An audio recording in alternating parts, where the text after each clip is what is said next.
Let's take a look now at Exodus 19, start in verse 3.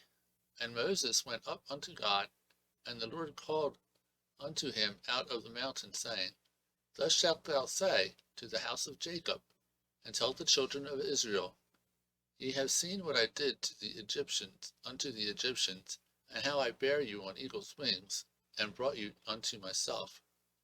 Now therefore, if ye will obey my voice indeed, and keep my covenant, then ye shall be a peculiar treasure unto me above all people, for all the earth is mine. Now, a lot of times in America, we like to think of ourselves as homeowners, landowners, but the Lord says He owns everything. And back in the Old Testament, He made that clear. And this even applies for the New Testament money too.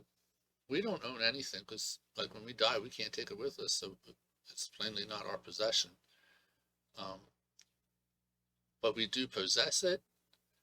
Back in the beginning, it says, and God created the heavens and the earth. He gave it to have dominion over it, but not to own it.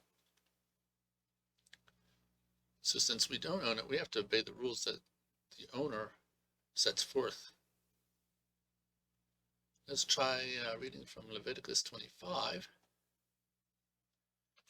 And the Lord spake unto Moses in Mount Sinai, saying, Speak unto the children of Israel, and say unto them, When ye come into the land which I give you, then shall the land keep a Sabbath unto the Lord.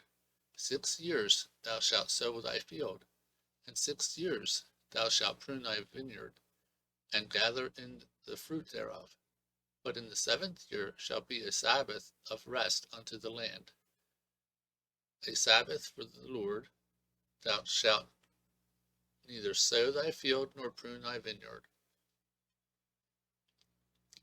So we know that there's the Sabbath of the 7th day of the week, but there's also the Sabbath of the 7th year. And this applies to um, your vineyards, your crops. You're not going to be sowing anything or planting anything on the 7th year. And let's read again more in verse 5. That which groweth of its own accord of thy harvest thou shalt not reap, neither gather the grapes of thy vine undressed, for it is a year of rest unto the land. And the Sabbath of the land shall be meat for you, for thee, and for thy servant, and for thy maid, and for thy hired servant, and for thy stranger that sojourneth with thee, and for thy cattle, and for the beasts that are in thy land, shall all the increase thereof be meat.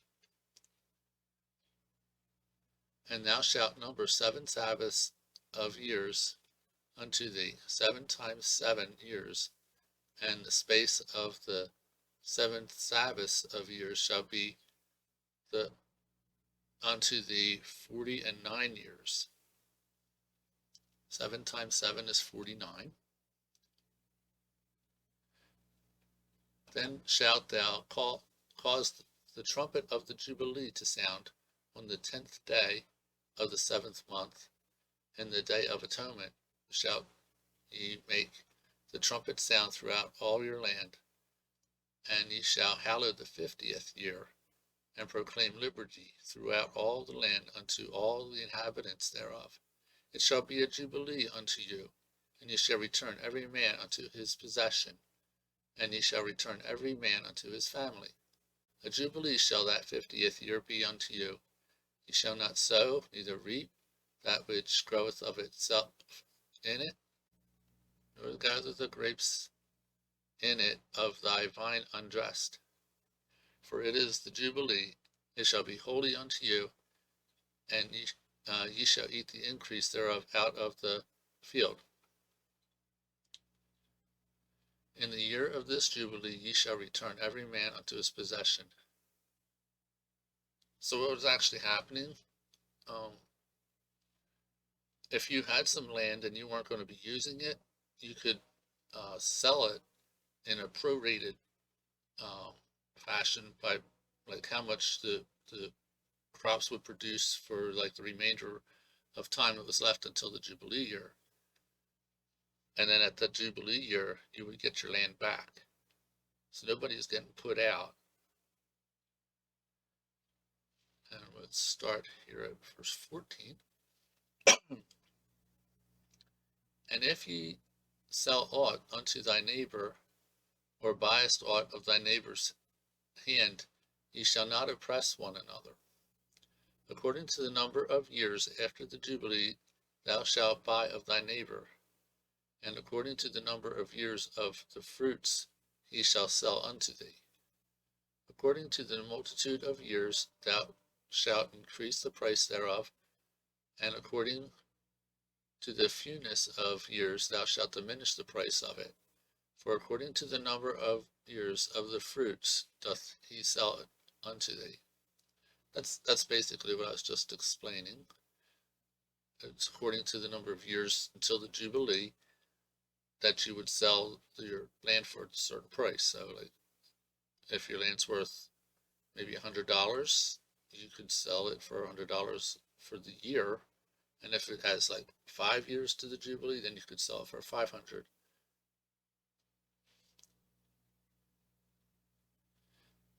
In verse 17, ye shall not therefore oppress one another, but thou shalt fear thy God, for I am the Lord your God. Wherefore ye shall do my statutes, and keep my judgments, and do them, and ye shall dwell in the land in safety. Verse 19, and the land shall yield her fruit, and ye shall eat your fill, and dwell therein in safety. And if ye shall say, what shall we eat the 7th year? Behold, we shall not sow, nor gather in our increase. Then I will command my blessing upon you in the 6th year, and it shall bring forth fruit for 3 years.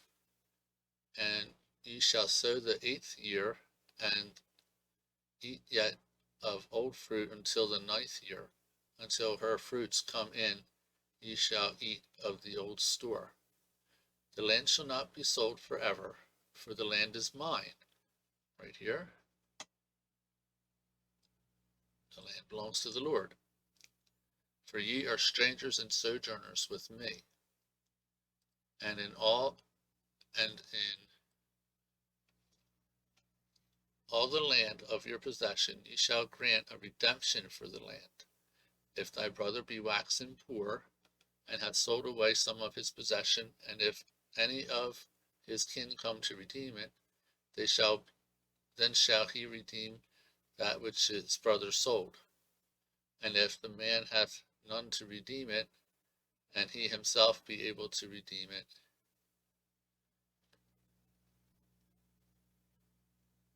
then let him count the years of the sale thereof, and restore the overplus unto the man to whom he sold it, that he may return unto his possession.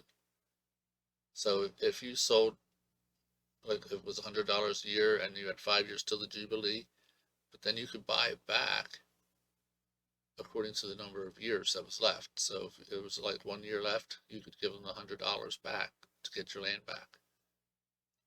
But if you be not able to restore it to him, then that which is sold shall remain in the hand of him that bought it until the year of Jubilee. And in the Jubilee it shall go out, and he shall return unto his possession. And if it be not redeemed within the space of a full year, then the house that is in the walled city shall be established for ever to him that bought it throughout his generations. It shall not go out in the Jubilee. So this is talking about houses that have a walled city. The house that has the walls, is in a walled city. But the houses of the villages which have no wall round about them shall be counted as the fields of the country. They may be redeemed, and they shall go out in the Jubilee. Notwithstanding, the cities of the Levites and the houses of the cities of their possessions may the Levites redeem at any time. And if a man purchase of the Levites, then the house that was sold, and the city of his possession shall go out in the year of Jubilee. For the houses of the cities of the Levites are their possession among the children of Israel. But the fields of the suburbs of their cities may not be sold, for it is their perpetual possession. Now the Levites were a unique tribe because they did the work for the tabernacle, and they didn't have a possession of land. They didn't own actual land, or none was like inherited to them through the Lord. So they had these cities that they were in, and they did work for the tabernacle.